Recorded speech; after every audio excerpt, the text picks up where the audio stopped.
I'm suffering from a character crisis.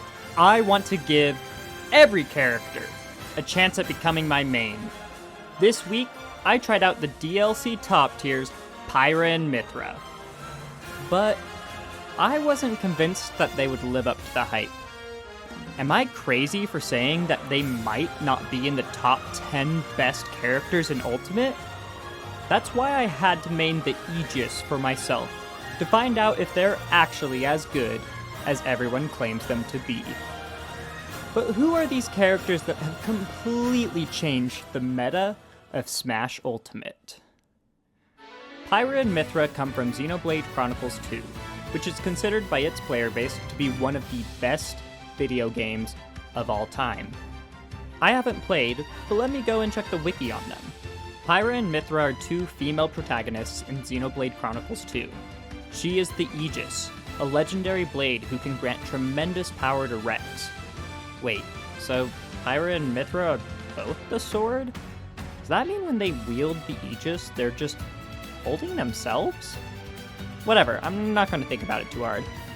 Rex, yeah, he's the guy that shows up in their taunt, right? Let me go check out his wiki. Spoilers. It is implied that Rex would go on to become the romantic partner of Pyra, Mythra, and Mia simultaneously, and fathered children with them. He does what to a sword? But outside of that, and a multi-hour progression roadblock near the end, it's an excellent game full of tough, memorable battles and a positive message. Thank you, IGN. The Aegis' introduction to Super Smash Bros. Ultimate quickly proved to be meta-defining. Within days of her coming out, top players were already saying that Pyra and Mythra were the best sortie in the game. With Mythra's speed and agility, combined with Pyra's range and kill power, they really showed how much $5.99 could get you in a character. Top-level talent from across the world began to pick up the pair. Players such as MKLeo, Spargo, Shuton, Cosmos, and more all began to play them in tournament. And in the hands of the Masters, they were able to prove that they were top tiers. But I have a confession to make. I've never thought they were that good. Well, okay, let me be clear. I've always thought they were good, but I've never thought they were amazing. But when my patrons voted for Aegis to be my next main, it was finally time for me to learn for myself if they were actually overrated or not. We got day one, Pyra and Mythra. It's time to play these broken top tiers, or so I've been told. One of the biggest things that made me feel less confident about the character was their recovery. While they may have everything on stage, whenever they get knocked off, there's a good chance they won't make it back. And while there are a lot of mix-ups you can go for while recovering, sometimes you just die. Another thing to consider is that while Mythra has the unbeatable neutral and Pyra has the firepower, Pyra is one of the slowest characters in the game. Mythra is lightning fast and is arguably one of the best characters in the game at getting the first hit. But Mythra seriously struggles to kill compared to other top tiers. Pyra is meant to be your solution to this, but Pyra can get severely outplayed sometimes. Being one of the slowest characters in the game is a real liability, and the better your opponent is, the easier it will be for them to evade Pyra's kill moves. And here's the dirty secret about Aegis. Out of the top 10 Smash Ultimate players in the world, 4 of them play Pyra and Mythra. But literally none of them main Aegis. Spargo primarily plays Cloud, Takla mostly plays Steve, and MKLeo's character crisis is almost as bad as mine. Shuton is the only player in the top 10 that I would say co-mains Aegis instead of simply using them as a secondary. I've believed for a long time that Pyra and Mythra are slightly overrated. Is not top 5. Is Mythra better than Cloud? I don't think so. While I definitely recognize the potential in Mythra, the reliance on Pyra brings the character down in my eyes.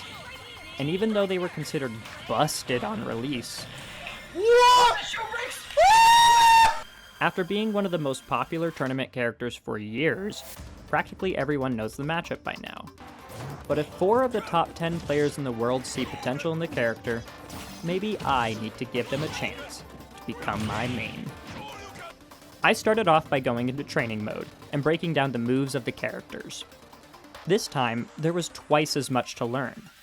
I spent the first hour just getting used to the character in training mode and practicing some more complicated tech that chat told me about.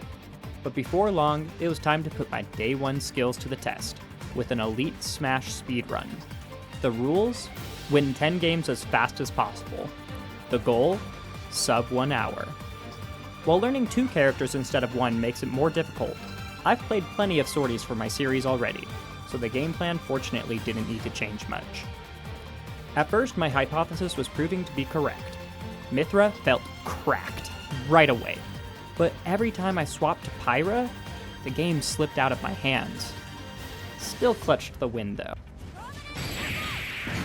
It was a misinput up B, but we take those. Let's go!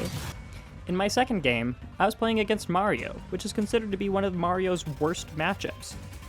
But this Mario kind of cooked me off stage. I really did not like her recovery. And then in the next game, I got 0 to death straight from 3, 2, 1, go! Back. Holy shit. Wow. You just kind of like lose focus for a little bit and you die. But the thing about Pyra and Mythra, that I was just starting to learn, is that you can never count them out. Oh man, if that downer hit, they were dead. They are dead.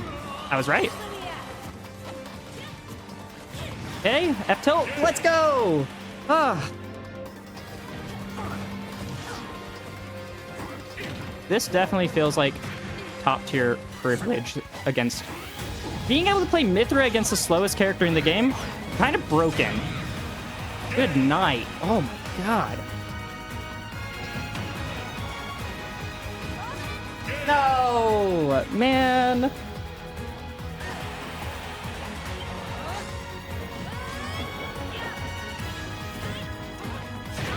Let's go! They were in Psych Up, so they died to that way earlier than they should have. Before I knew it, I was 1 game away from getting sub 1 hour with a day 1 character.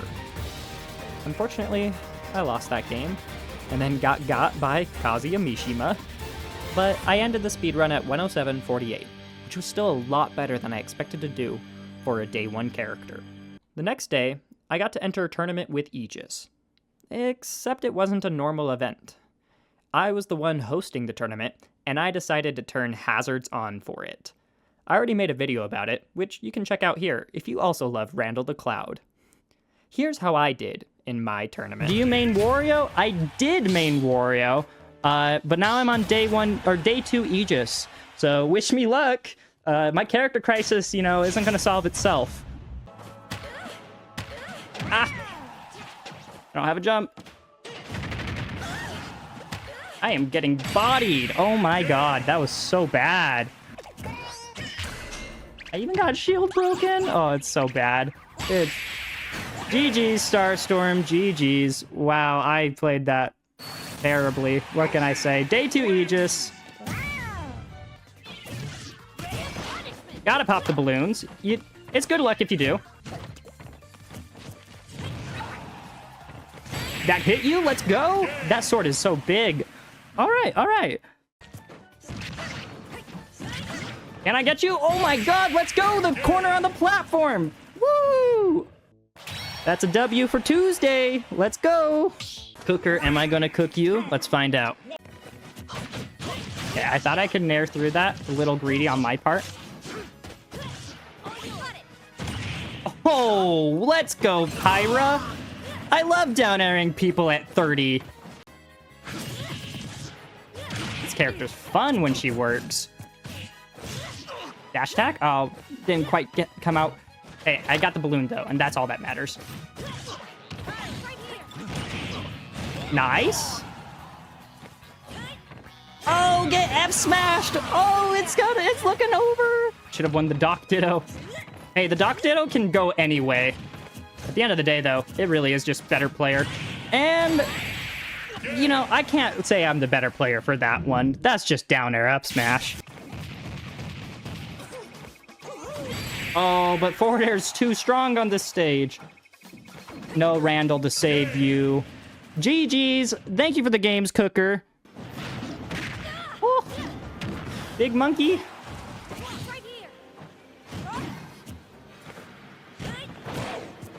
Get me out of here. Oh my god, I couldn't escape. Let's go, monkey. Zombie, cheer for the streamer.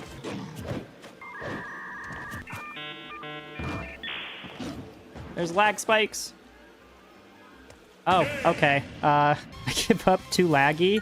Oh, no. No. I have wired. Oh, no. They just... I mean, I have wired. What can I say? I made top 32. I feel like I scammed my way into it, but sure. My name is Wednesday Wonderful, and I know exactly who I want to play in Super Smash Bros. Ultimate.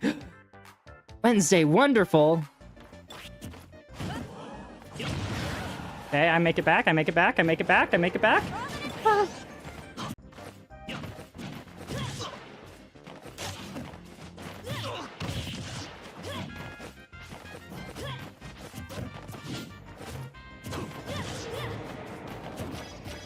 Okay, get out there. Let's go! Got the spike right as he got limit 2.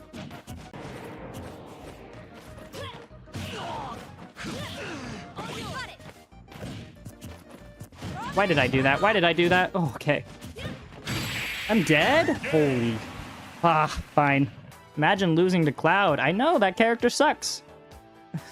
I should know, I mained him. And I sucked with him. No Yoshi's, Town, or Fountain. Got it. Spring Stadium it is. Let's do this. Alright, this stage I think is a ton of fun. So, let's see if I can get some cool combos here. I've done my labbing. I've done my homework on this stage.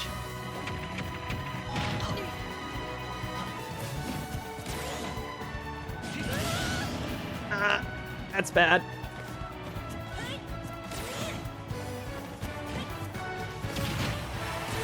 He got saved. Let's go. Last chance. And that's it. Man, that SD, because I tried to go to this jump pad. Unfortunate, but GG's, Balder. Well played.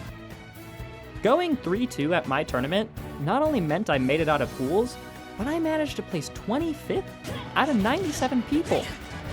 It's only day 2, and I hate to say it, was I already proving my hypothesis about Aegis wrong? That wasn't the only tournament I entered that week.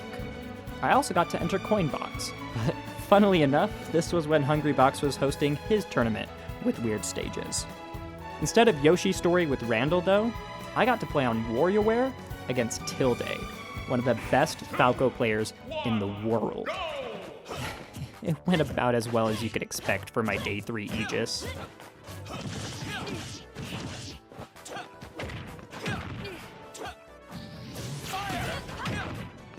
Oh my god, okay. Alright, Tilde. I was trying to avoid him.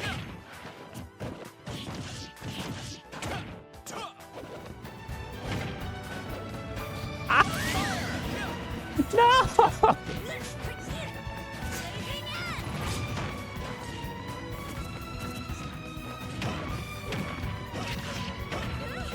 His combo games is so good.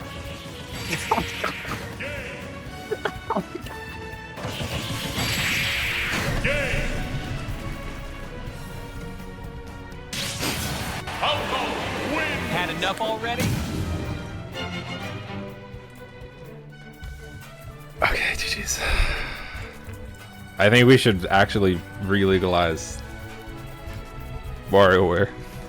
In losers, I then fought a Pikachu player. Pika versus Aegis. I'm not the most excited about this matchup.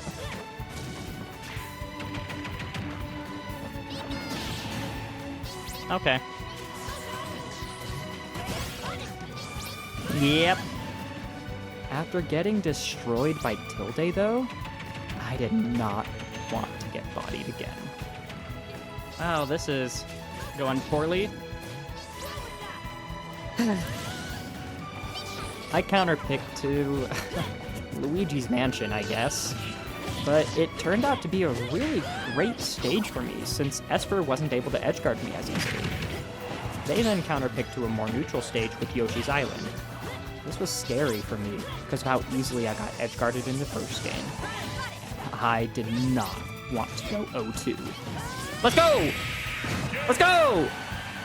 Ah! Those random upbeats are clutch. They are. They are. That was a hard read. That was a hard read. It was a hard call out, and I'm so glad it paid off. My next set was against a wolf player named Ozarka, but it didn't go as well. Even with my counterpick of Luigi's Mansion, once I had to rely on Pyra for the kill, I just couldn't find it. This was starting to become a common theme with the character. I'd win every single interaction with Mythra, but when it came down to taking the stock, I could never quite figure out how to win neutral consistently with her. Yeah, her sword is massive. If you throw something out at the wrong time, you can get exploded for it. I had to find ways to get kills as Mythra, and I had to learn how to play neutral as Pyra. So, for the next stream, I knew exactly how I needed to practice. Oh man, I'd love to switch to Pyra right now. If I was going to make these characters stronger as a team, I had to learn how to play each of them on their own. I had to play these characters at their best and worst. I started with Mythra, and to the surprise of no one, I immediately started struggling to kill.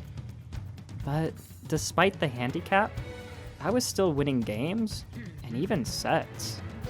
I don't have killing aerials, it's hard. No! Yes! I had to kill you at 180 with an F smash, and I just had to hope that you didn't armor through it. Ugh. Can't believe that mix-up worked.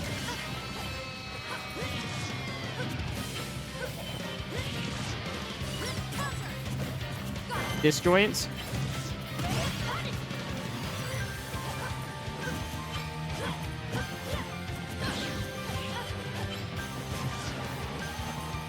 Okay, let's go! Woo!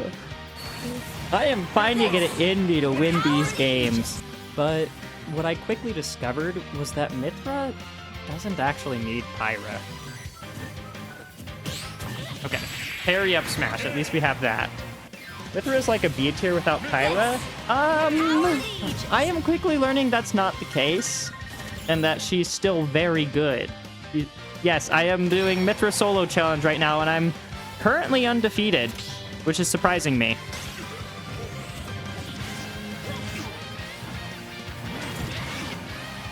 And that's dead Ganon? Yeah. So Pyra is also A tier, but I could see an argument for B tier. I think we're gonna quickly realize that solo Pyra is not the same thing as solo Mythra.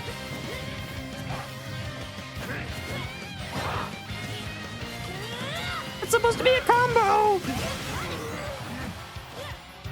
Guess not at 214.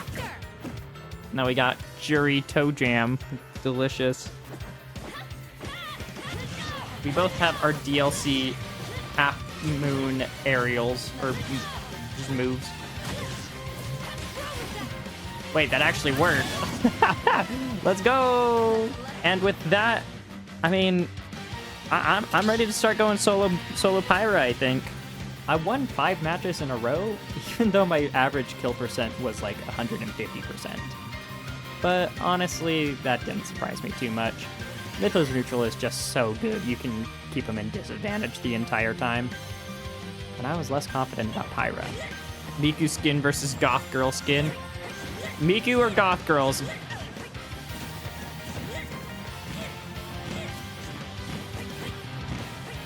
This is very mashy gameplay. I mean, so is Mythra, but in a different kind of way. Like, you mash with both these characters, but the style of mashing is so different.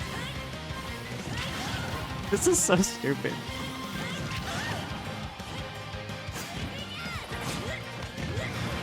I just down aired 4 times in a row, and it worked.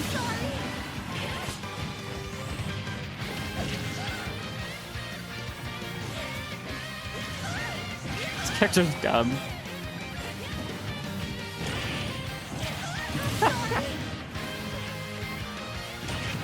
Yeah, I'm the one who won that. Even though I was the one below you, I'm the one who won that. Try slowing down your gameplay if the mashing is killing your brain. Nah, it's doing great. Mashing is all I need. Surely Pyra needs Mythra to build up damage early. Got you again. Called out your movement options that time. I can't believe that worked. Okay. Okay, Pyra. Kind of feeling it.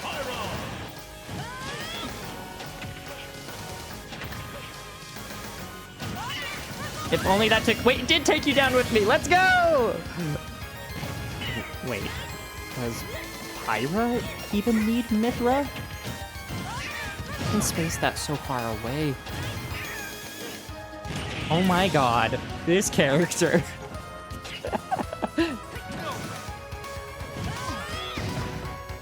That's so unfortunate. Why'd you fall out?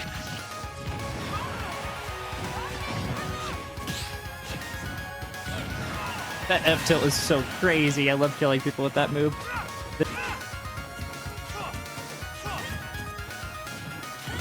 F tilt! F tilt! Let's go! Ugh. I am currently 3-0 with Pyra. Solo Pyra. And I went 5-0 with Mythra. I'm gonna go 5-0 with Pyra. That's the goal now.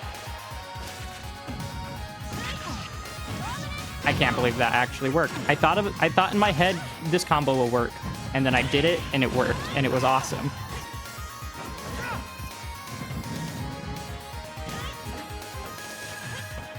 Okay. Let's go! Your stupid sandals getting caught. I did not deserve that. Let's go.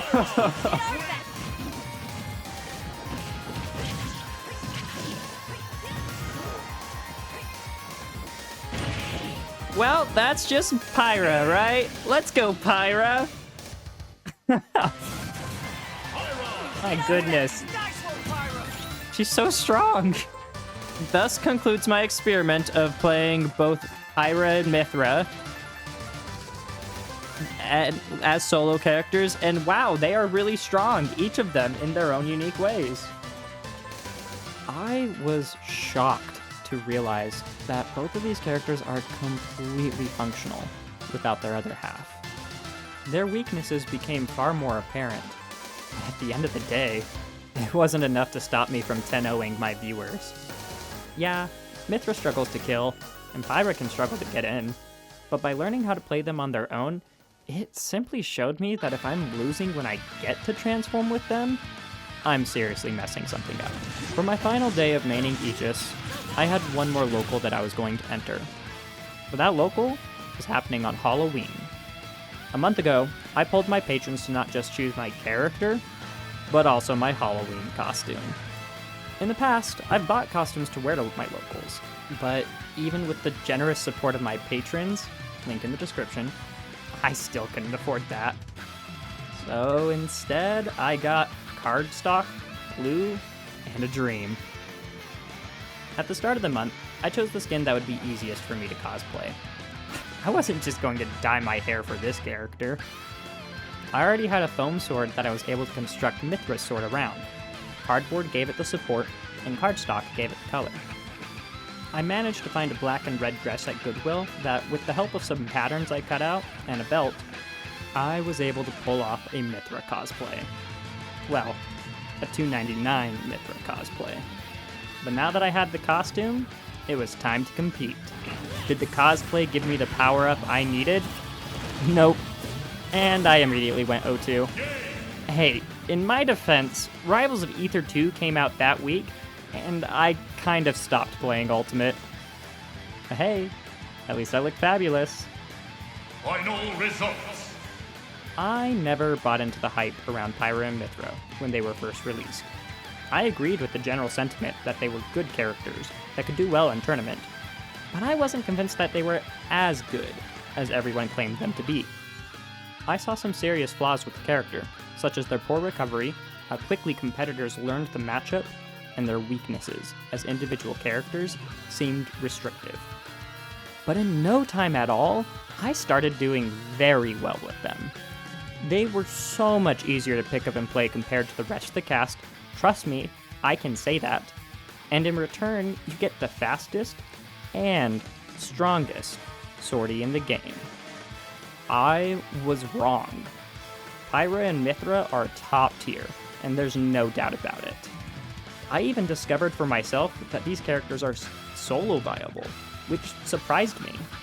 For a long time, I was pretty negative towards the character because I believed Pyra brought the character down, but I couldn't have been more wrong. There's a reason 4 of the top 10 players play Aegis as a secondary. This character is incredible, especially into certain matchups. However, I think I now know why none of them main Aegis. Despite the incredible power of the pair, they have now become one of the most popular characters in the game, which means every serious competitor knows the matchup, and a key part of the matchup is their recovery. This can make them surprisingly inconsistent at times. It's no wonder that the highest ranked solo Aegis main happens to be Cosmos, who is the exact kind of player to either bust her out or win a major. There is no doubt in my mind anymore that Pyra and Mythra are top tier. They are simple to pick up and play, and the reward you get is immediate. But I'm still not sure if they're the right character for me. So if you'd like to join me on my journey, you should subscribe as I go through my character crisis. And don't forget, Patreon link is in the description for those who want to vote on who I suffer with next. And until the end of May, everyone who signs up to the Patreon also gets a sticker. 2 stickers, actually. My patrons have chosen my next main, and all I have to say is, Pollo! Thank you all for watching, and I'll see you on Tuesday.